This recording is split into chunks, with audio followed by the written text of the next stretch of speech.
വേണ്ട, എനിക്കമ്മ നേരത്തെ അവക്ക് കൊടുത്തു മതി. എന്റെ മക്കളെ പോയി കിടന്ന് ഉറങ്ങാൻ നോക്ക്. ഉറങ്ങാൻ ചേച്ചി. എടി കാസറോളൊന്നും എടി ജലജി, എന്തോ അളിയൻ കുറെ നേരമായിട്ട് കലവറ നിൽപ്പുണ്ട്. അയാളെങ്ങനെ ചൊറിഞ്ഞാൽ അയാൾ മുളകൊടി വരെ കണ്ണിലെറി. നീ പോയി അളിയനെ വിളിച്ചോണ്ട് വന്നേ. എന്റെ ഈശ്വരൻ, അങ്ങനത്തെ ഒരു കാര്യം. നിങ്ങളെല്ലാരും ഇവിടെ കഥ പറഞ്ഞോണ്ട് നിന്നോ കേട്ടാ. പണിയോട് വാ പോ. ചേട്ടാ, ബ്രെഡും ചിക്കനും എടുത്തു വെച്ചിട്ടുണ്ട്. ആ 9:45 ആയില്ലല്ലോ. ആ 2 മിനിറ്റും കൂടെ ഉള്ളു. അവിടെ എത്തുമ്പോഴത്തേക്കിനാവും. ചേട്ടൻ വാ. കുരുമുളകൊക്കെ ഇട്ട് വെച്ച നല്ല കറിയാ.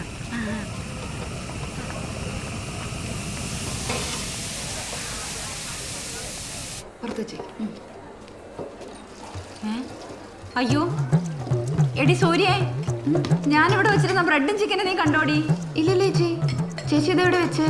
എടി ഞാനത് അവിടെ ആടി വെച്ചത്. അയ്യോ എന്റെ ദൈവമേ, ഇനി അങ്ങാരോ ഒന്ന് ചോദിക്കുമ്പോ ഞാൻ എന്റെ ബ്രെഡും ചിക്കനും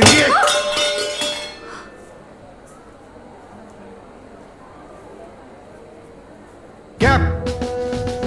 मुझे ऐसा लग रहा कि तू गैर कानूनी तरीके से सीमा पार कर भारत पर आई हुई पाकिस्तानी आतंकवादी है।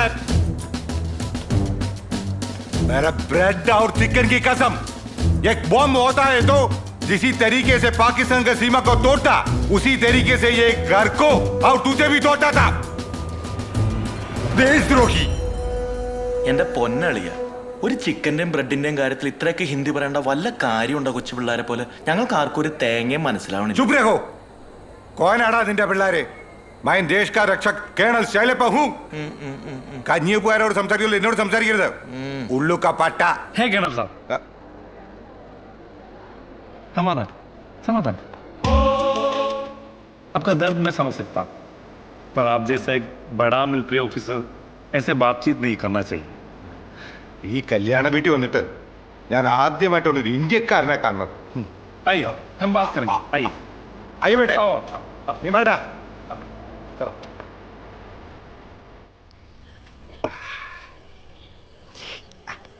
കിരൺ ഭയ്യ, മിലിറ്ററി ജീവിതം എനിക്ക് സമ്മാനിച്ചത് 2 ഡിസിപ്ലിനാണ്. 1 ബ്രെഡും ചിക്കനും, അതിപ്പോ ഇന്നങ്ങ്. 2 കക്കൂസി പോവാൻ 2 സിഗരറ്റ്. ഇക്കണക്കിന് അതും ഇങ്ങനെ 3. അത് ഞാൻ റെഡിയാക്കി തരാം, എന്നെ വിശ്വസിക്കാം. ഞാനിവിടെ എൻ്റെ ഫിയാൻസിയുടെ ഒപ്പം കല്യാണം കൂടെ വന്നാണ്. എനിക്കങ്ങനെ ആരോടെ ഒന്നും പരിചയമൊന്നുമില്ല. ഇപ്പോഴാണ് എനിക്ക് പറ്റിയൊരു നല്ല സുഹൃത്തിനെ കിട്ടിയത്. അപ്പൊ സാബിനായിരിക്കും നമുക്ക് ധന്യവാദം. ഭാരത് മാതാ കി ജയ്.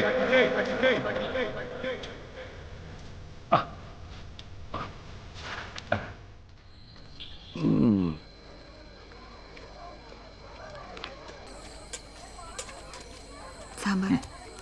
എടിയുടെ കള്ളുപിടിയും ചീട്ടുകളൊക്കെ ആയിരിക്കും. നീ അഞ്ചനും കൂട്ടി അമ്മാൻ്റെ കൂട്ടി പോയി കിടക്കും. ആ കൂട്ടുകാരി കൊച്ചിനെ വിളിച്ചോ? ആ അത് നന്നായി.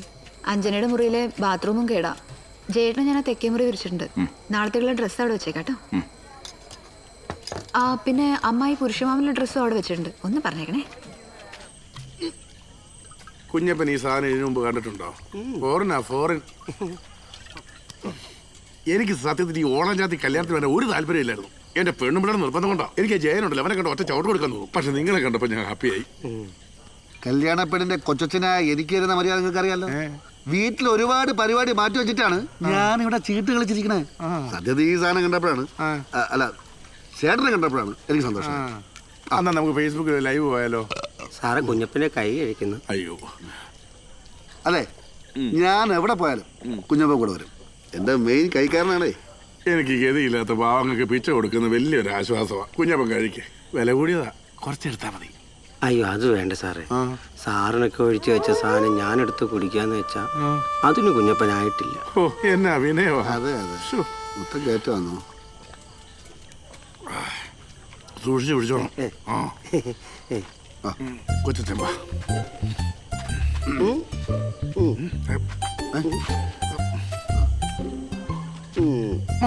കുഞ്ഞപ്പൻ ലുക്കും ഇല്ല, റിച്ചർസും ഇല്ല, ലൈക്ക് പറയും.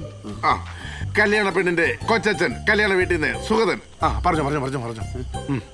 കൊച്ചച്ഛനാണെന്നുള്ള പേരേ ഉള്ളൂ. ചേട്ടനെ പോലെ കല്യാണമാണ്. ഇതുവരെ വീട്ടിൽ നിന്ന് ഒരു തുള്ളി കട്ടൻ ചാവല കിട്ടിയിട്ടില്ല. ഇതുപോലെ കൂതറ കല്യാണം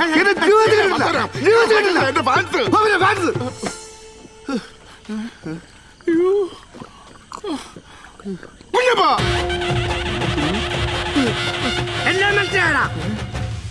ഇതിനെ കോണിയാക്ക്. എടാ, എത്ര തവണ ഫോറിൻ സാധനം ഈ പിശാച് അടിച്ചു നിർത്തുന്നറിയാവോ? എന്റെ അമ്മയുടെ ഒരു ഫോറിൻ ആരാണ് ഇവിടെ ഗതിയില്ലാത്ത? എടാ നീ എന്നെ ഫേസ്ബുക്കിൽ കയറ്റി വിട്ടോടാ. എടാ ദുബായ് പട്ടി ചച്ച തെണ്ടിക്കുണ്ടായി പന്ന കളന്റെ മോനെ. കുഞ്ഞപ്പാ എന്നതാണോ അത്? പട്ടി സൂത ആരാണ് നിന്റെ കൈക്കാരൻ? രണ്ടിനെയും കുത്തി കൊറയാൻ പുറത്തെടുക്കും അവൻ. ദുബായ് ചേട്ടന്റെ കള്ളു മേടിച്ച് കുടിച്ചോണ്ട് ചേട്ടനെ തെറി വിളിച്ചില്ലേ അവൻ. കാണിച്ചു കൊടുക്കാം അവനെ ഞാൻ. വന്നേ സാധനം ഇരിപ്പുണ്ടോ നീ? ഇനി ഉണ്ടെങ്കിലും ഞാൻ ഒറ്റയ്ക്ക് അടിച്ചോളാം. ഞാൻ പ്രശ്നക്കാരല്ല.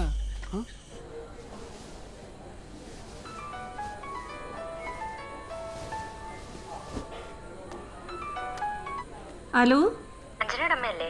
ആ അതെ, അഞ്ജുടെ അമ്മ ആരാ? അഞ്ജനെ കെട്ടാൻ പോകുന്ന സന്ദീപില്ലേ, അവന്റെ കാമുകയാ.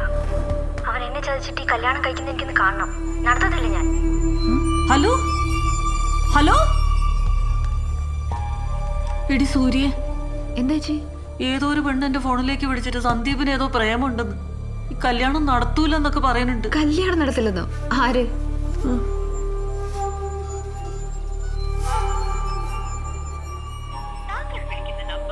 ഇതേ കണ്ടില്ലേ, ഇതേതോ പിള്ളേര് പറ്റിക്കാൻ ചെയ്ത പണിയാ. എടി ജയനോടൊന്ന് പറയണ്ടേ? നല്ല കാര്യായി. ജേട്ടന് അതിലും വലിയ ഇതായിട്ട് നടക്കുക. ഏതോ പിള്ളേര് തമാശ കാണിച്ചതിന് ചേച്ചി പോയി കിടന്ന് ഉറങ്ങാൻ നോക്കി. ബാ.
സുരച്ചേട്ടന്റെ സദ്യയെ കുറിച്ച് ഒരുപാട് കേട്ടിട്ടുണ്ട്.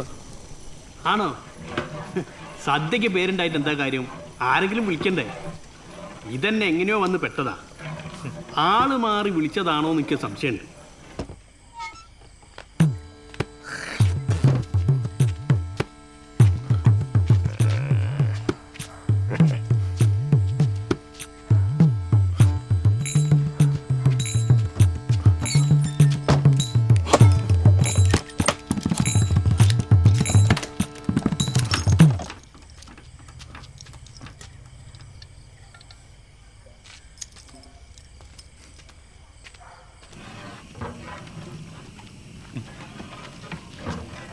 സുര ഒറ്റയ്ക്കുള്ളോ?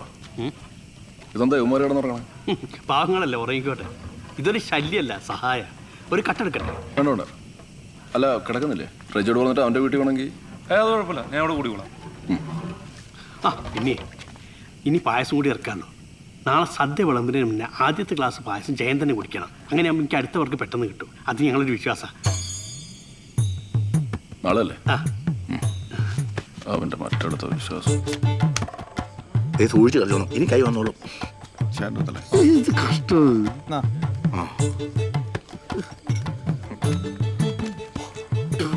മുടിയാനായിട്ട് കട്ടനായിരുന്നു. തേറ്റ് ധരിപ്പിച്ച് തേണ്ടി.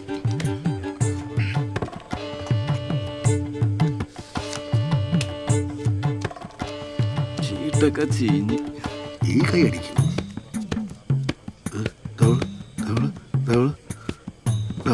തീർന്നു.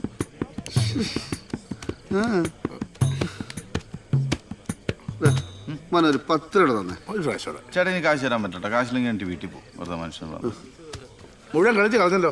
ഞാൻ കുറച്ചുകൂടെ ചേർന്ന് നിൽക്കാം. പന്നെ കുറെ നേരം ആയാലും മേത്തോട്ട് കയറിയിരിക്കാൻ തുടങ്ങിയിട്ട് എന്നാ മണി കയറിയിരി ബാക്കിയുള്ള കയ്യിലെ കാശ് തീർത്ത് പറക്കത്തില്ലാത്തവൻ. ആരാടാ സുഖായത്? ഞാൻ ദുബായ് കുറെ നേരമല്ല തുടങ്ങിയിട്ട്. പോയി കിടന്ന് ഉറങ്ങടാ. എടോ ചീട്ട് എടാ കാശ് ബാക്കി വീട്ടിൽ പോയി കിടന്നു